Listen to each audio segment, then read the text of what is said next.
Bannabyabufuzi n'abamu ku bavuganya ku ntebe y'obukulembeze bw'eggwanga bawagidde ensisinkano ya Pulezidenti wa Rwanda Paul Kagame Rutagambwa ne munne wa Democratic Republic of Congo Felix Tshisekedi gye babaddemu ne Pulezidenti wa America Donald Trump nti yenkola abakulembeze gye balina okutambulizaako obukulembeze bwabwe. Akawungeezi k'eggulo Pulezidenti Paul Kagame wa Rwanda ne munne Felix Tshisekedi wa Congo basisinkanye Pulezidenti wa America Donald Trump mu maka wa Pulezidenti aga America okuteeka mu nkola era okuteeka emikono ku ndagaano kiwamirembe ezikiza olutalo olubumbujjira mu Democratic Republic of Congo n'okwongera okukaanyisa enjuyi zino ezitali makambugo. Akutte bendera y'ekibiina kya FDC ku bukulembeze bw'eggwanga James Nathan Nandala Mafaabi ng'akalulu agenda kukanoonyeza mu disitulikiti y'Esserere n'Engora olwaleero. Ategeeza Kyabassa nti tewali nsonga yandireeseewo obutakwatagana mu bakulembeze naddala aba Africa. Mafaabi agambye nti bannayuganda bwe banaamuwa obwa pulezidenti waakulwana Uganda ekwatagane n'amawanga mangi getekyalinya nago mu kimu ensangi zino kubanga kino kijja kugiyamba okuggulawo ensalo zaayo n'akatale. Bwebanga bagenze okusinkana bafune ekizza eddembe mu nsi yaffe Africa kirungi tukiriko kyonna bubi kubanga bwebanga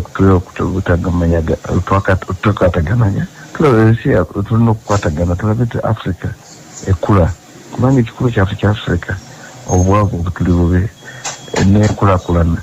Abantu b'ebweru batwala ebintu byaffe katugambe nga minerals zaffe raw materials zaffe ne bagenda ne bafunamu. Africa tulina okutuula tubeera wamu raw materials zaffe naffe tuzityongerako value. Atakutte bendera y'ekibiina kya Common Man's Party Mubaraka Munyagwa Serunga Mugati gwa Bata ng'akalulu era agenda kukanoonyeza masindi ategeeza Kyabassa nti ayagala bakulembeze okuteeka ebbali obutakkaanya bakulembeze obwo okusitula ebyenfuna by'amawanga gaabwe. Buli nsi ifisha yegiraba Congo America yeetaaga cobalt reserves e Congo. Amafuta agagenda okutambuza ensi eno gali Congo. Motoka kigenda kuva ku mafuta ga petrol zidde ku battery cobalt reserves ebitundu 7.5 ebyensi biri Congo. America erina interest y'amaanyi mu North Kivu ne South Kivu lwa cobalt. Kinali mbagamba nti naffe tusomesa abaana baffe Olufalansa olwo ekyetaagisa kyonna twetegekera okuyingira Congo abaana baffe bafuneyo emirimu. Gavumenti ya Uganda egambye nti erina essuubi mu ndagaano eyateekeddwako emikono olunaku lw'eggulo nti egenda kugobererwa bulungi. Minisita omubeezi avunaanyizibwa ku nsonga ez'ebweru Henry Okellolyem agambye nti balina essuubi nti emirembe ginaddamu okubukala ku muliraano e Congo.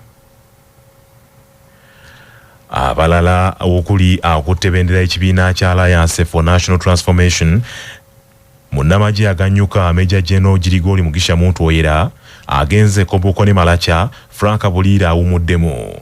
Joseph Elton Mabiriza ayolekedde Nakaseke ne Luweero ate munna NUP Robert Kyagulanyi Ssentamu Bobi Wine agenze Noya ne Amuru, Robert Kasibanta agenze Gulu City wamu ne Ajumani ate President Yoweri Museveni ow'NRM agenda Bundi Bujjo n'Entoloko. Olunaku lw'eggulo Engineer Pastor Joseph Elton Mabiriza wa Conservative Party yasabye bannakasongola nti balonde enkyukakyuka balyoke beeyagalire mu nsi yaabwe.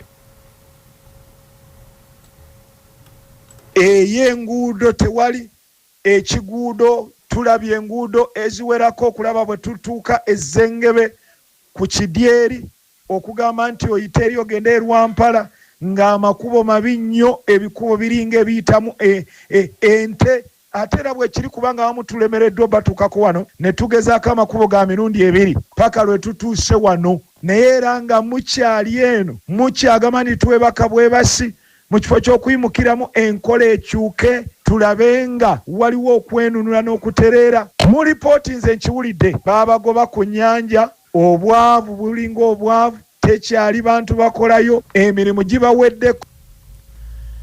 Kaakano minisita omubeezi ow'ensonga ez'ebweru w'eggwanga Henry Okellolyem agambye nti balina essuubi ddene mu ndagaano eyateekeddwako emikono wakati wa President Paul Kagame owa Rwanda ne munne Felix Tshisekedi owa Congo. Well, we do hope. Many agreements have been signed on the situation in Eastern DRC over the last 20 or so years. And there have been many efforts by the different entities and individuals. But they hope that this one does finally bring peace in Eastern DRC. Our hope has always been that there must be peace and stability in Eastern DRC.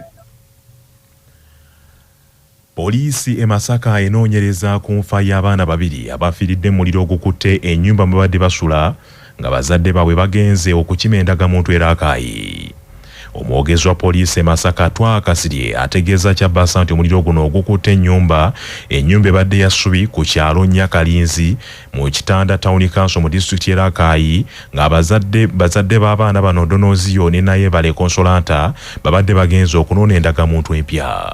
Kigambibwa nti omwana Tumwesige Amon myaka 10, Takone Aine Mbabazi Petron myaka 2, bonna nga baana abamwami Jozo Donozio ne Nayebale Consolata.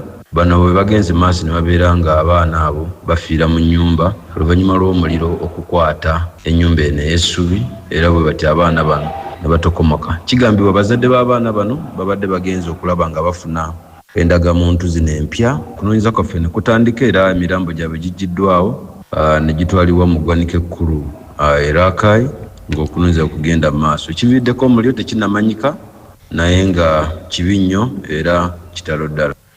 Twakasirye asabye abazadde okwewala okulekanga abaana mu nnyumba bokka nga mpawo abalondoola. Tukubiriza abazadde bwe tuba nga tuva awaka tubeere nga abaana bano tutambula nabo okwewala okufuna ebizibu nga bino, kuba tetuyinza kumanya lwaki balese abaana bano awaka babiri, ow'emyaka 10 n'ow'emyaka 2 gyokka ate bo ne basalawo bagende mu katawuni akaddako. Tutandise okunoonyereza era emirambo gino gimaze okukeberebwa gijja kuweebwa abazadde gibeere nga giziikibwa naye nga kitalo nnyo era kitalo ddala. Abakulembeze b'ekibiina kya Democratic Front bakedde kutalaaga bitundu bya bukiikakkono bwa Uganda gye balina abantu abakwatidde bendera ku mutendera gwa Paalamenti ne gavumenti ez'ebitundu okubasagulira obuwagizi. Bano bakulembeddwamu omukulembeze wa Democratic Front w'ekitiibwa Mathias Mpuuga Nsamba, ssentebe w'ekibiina kino Walter Samuel Lubega Mukaaku wamu n'amyuka pulezidenti w'ekibiina mu bukiikakkono bwa Uganda Kevin Anena n'abalala. Batandikidde mu kitundu ky'Ettooki mu disitulikiti y'e Omoro ekibiina gye kyasimba ababaka ba Paalamenti. Oluveeyo baakwolekera disitulikiti okuli Kiboga Gulu ekibuga Gulu wamu ne Padel, Okute, Otuke, Moyo, Alebutong wamu ne disitulikiti Agago. Olunaku lw'enkya bano baakwolekera ebitundu okuli Teso mu bitundu by'e Teso ku disitulikiti okuli Serere, Ngora, Soroti wamu n'endala era nga nayo baasimbayo abantu 15 ku mutendera gwa Paalamenti ne gavumenti ez'ebitundu. Amyuka pulezidenti w'ekibiina kino Kevin Anena agambye nti ekiruubirirwa kyabwe kwe kuwa amaanyi abakwatidde ekibiina ekyo bendera okusimba emirandira mu bitundu ebyo. Is to give support to their candidate in the level of the parliamentary seat. That is one. And then two, DF being a new party, many people are not yet so much aware about them. So within this political momentum, DF is also trying to front in their ideas and ideology to the Ugandans so that we are all at the same level with other political parties.